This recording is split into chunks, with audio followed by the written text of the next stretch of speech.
Well, hi everyone. This will actually be my final instructional video, and you will probably have videos from your new instructor. Mandy Olson will be Dr. Mandy Olson will be taking over the course in the coming weeks as I have taken a new position with Chemeketa Community College, and so it has been great working with you through this class, and I will go ahead and give you the instructions for this week and hopefully support you in getting those assignments done. I think this week you'll really find this interesting. So your main assignment this week is you're going to actually evaluate some tribal curriculum that the state of Oregon developed a couple of years ago in cooperation with the 9 tribes that are identified and in Oregon, and so this one takes a little more explanation. So I'm going to walk through the instructions. So if you click on this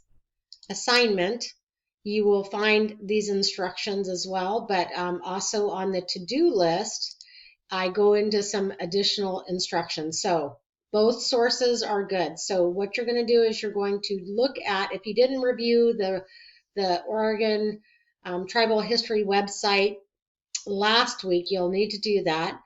Make sure that you read the introduction and implementation sections. Those were actually linked in week 5. You're going to go down to the 4th grade science lesson plans, and you're going to look at the 2 lessons for 4th grade. So the first one is titled The Oregon's First Geologist, and the other one is Salmon in the River. So you can choose one of these to evaluate, and that's what you'll be doing this week. So you should have actually done this last week. It was in the instructions for last week. So hopefully you have gotten through most of that. Now, in this assignment, you can work with a partner. And if you're going to decide to work with a partner, there is a sign-up sheet for you to actually do that. And so it is linked in the assignment. It's also linked on Canvas under the assignment tab here. So here's where you can link. It's a Google document. It's also in our Google Drive. So you can see we've already gotten a couple people who have signed up to pair up on this lesson.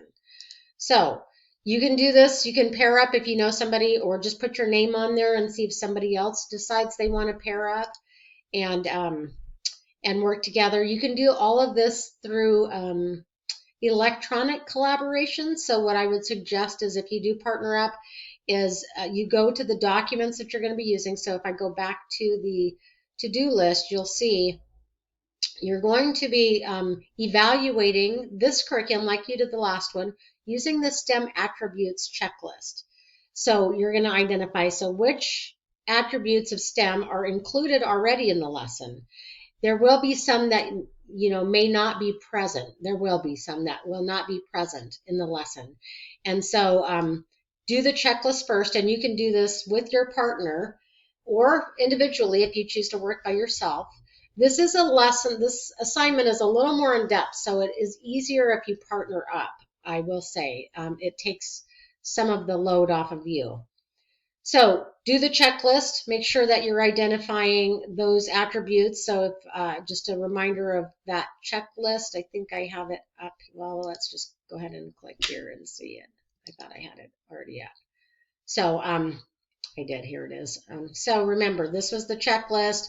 So what was present, what wasn't, and then here is where you get to be the professional educator and say, okay, if I was going to do this lesson and I wanted to really STEMify it, what would I do to add these components? And so thinking about how you might partner with business and industries, or how you might actually get students to move beyond just recall and really do some problem solving and critical thinking.